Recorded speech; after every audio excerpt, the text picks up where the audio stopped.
Brian Michael Bendis, Ram V, David Marquez, and Zermanico continue their Justice League stories as the League find themselves scattered on a dead Earth, hunted by Brutus and his meta-people as the Justice League Dark search for Merlin, who continues his own search for his power in the Library of Babel.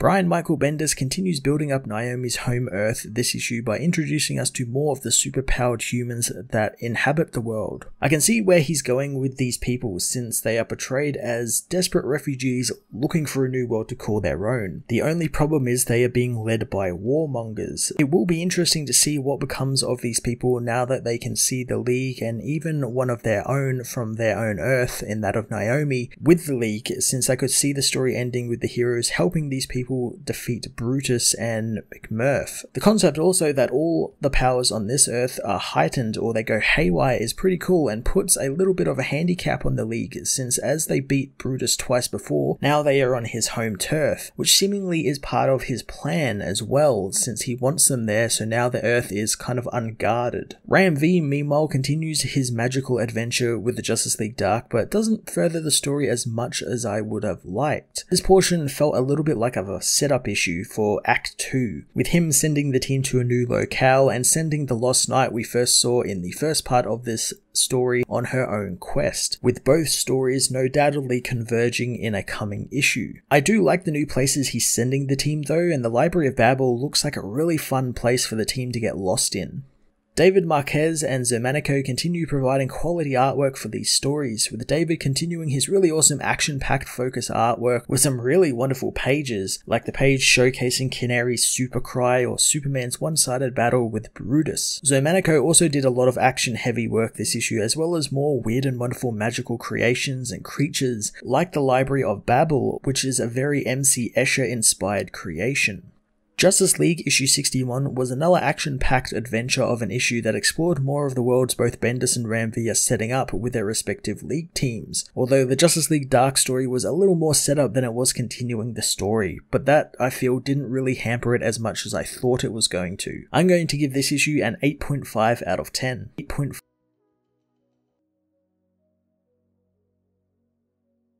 Justice League issue 61 finds Brutus returning to his people, telling them that Earth is crazy. McMurph tells him that this isn't a revolving door and they gave him everything they had to defeat that world and he still didn't do it. Brutus understands, but they can't even get a good look around Earth without metahumans jumping in, wanting McMurph to look into the world first before stepping foot on it, and if he was able to do that, he'd be able to make some plans. McMurph thinks that the man believes her interworld teleportation, which no one has ever done before, isn't good enough for him, but Brutus is grateful for the woman's tech, but McMurph thinks that maybe this world is already spoken for, and maybe it's why Zombardo hasn't taken it, or it was set as a trap for them. She wants to find another world, but Brutus knows there isn't one, and this is the world for them, and it's worth fighting for. The woman knows they barely survived their world's superpowered beings, but Brutus reminds everyone that they did, thanks to her brains and his everything else, and they are going to take the way Zombardo showed them. He tells the gathered people that the world he saw was great, and how their world isn't the prize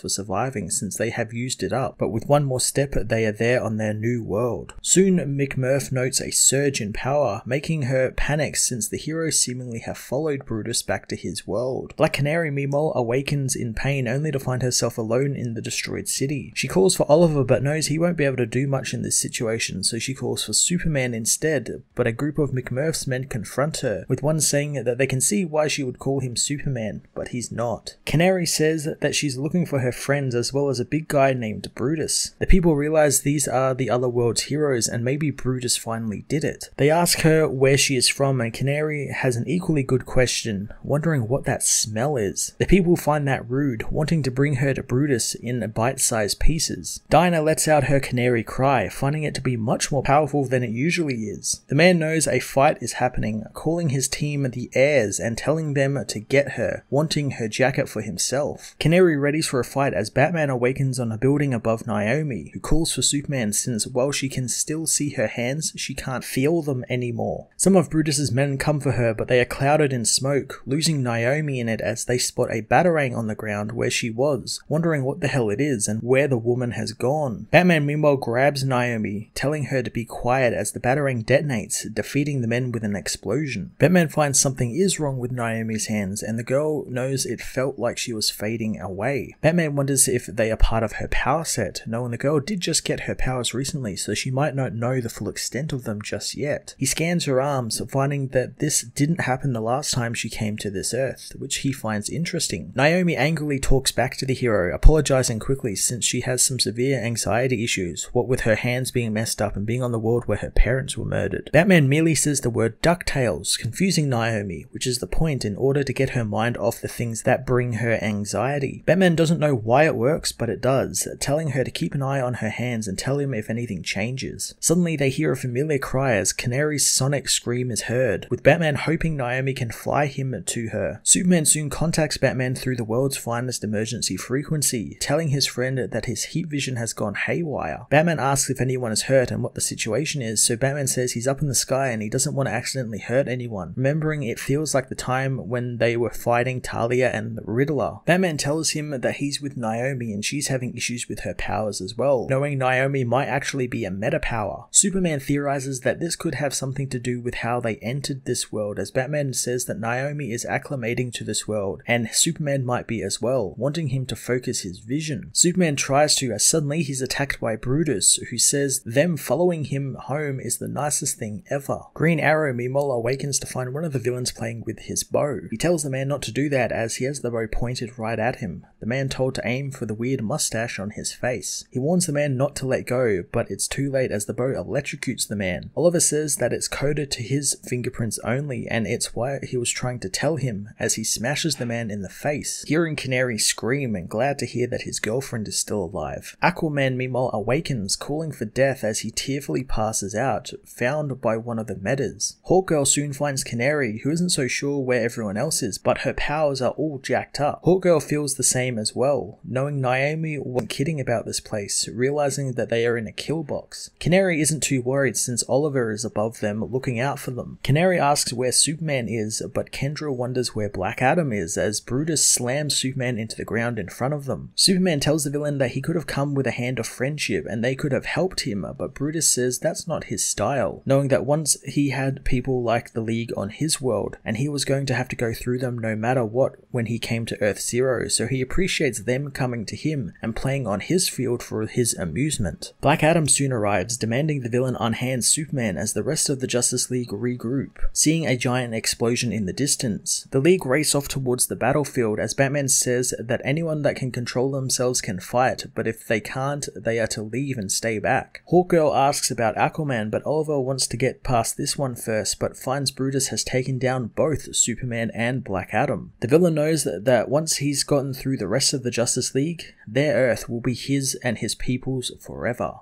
In Las Vegas, Ragman continues to battle the forces of darkness that killed his friend in the bookshop, wondering just how many he needs to put away. The monsters are all killed off by the Justice League Dark, who slaughtered them as Zatanna asks what happened there. Ragman doesn't know, saying that it was just a bookshop and he found them feasting on the owner. Bobo notices that they are all fictional creatures from fantasy tales, knowing that this is Merlin's doing. The group head into the shop as Etrigan continues to bludgeon the monsters to death outside. Constantine knows that Merlin's spell is powerful, but wonders if since these monsters came from a book, couldn't Zatanna just put them back in them? But the woman doesn't know if she can. John says that there is no one else since Khalid is off fixing his helmet, and whatever is holding her back, she needs to just get over it. With a sigh, Zatanna relents, hoping that he won't hesitate to act in the future. She uses her power to destroy all of the monsters, turning them back into pages of books as they go inside the shop. John knows that they need to undo the spell at the source though, as Detective Chimp finds the manuscripts, realizing them to be the Borges originals. Ragman wants to know what's happening, so the arriving Jason Blood tells him that Merlin is trying to recover objects of his power, knowing that he was always a clever bastard and the Eternity book was destroyed and unrecoverable, until Bobo deduced Merlin's plan and how he wants the Alchemist Stone as well, and there was no telling where that could be since it was lost to legend and time. Elsewhere, construction workers find the old knight Elenara, getting her to a hospital quickly, where the woman rants about being betrayed and someone having taken the stone from her. A voice says that they know, and knows that this was always a possibility, knowing Merlin is changed, but it's not all lost since he underestimated her and this is to her advantage. Elenara gets up, evading the cop at the hospital room door before escaping into the streets of London and to an airport, as the voice says that it will lead her. She uses her magic to board a plane, leaving Europe and arriving in Gotham City to continue her quest. Detective Chimp, meanwhile, says there is only one place a magician would go to find a destroyed book, knowing the Borgia have written about an infinite library, where every book ever written is held. Rory, meanwhile, covers up his friend's corpse, knowing that he was a friend of his father's as well, and he was so happy to have found someone to buy the manuscripts. John knows that the library would definitely hold the Eternity book, if only it was real, as the others wonder if they can follow Merlin. John knows that thanks to them making it manifested,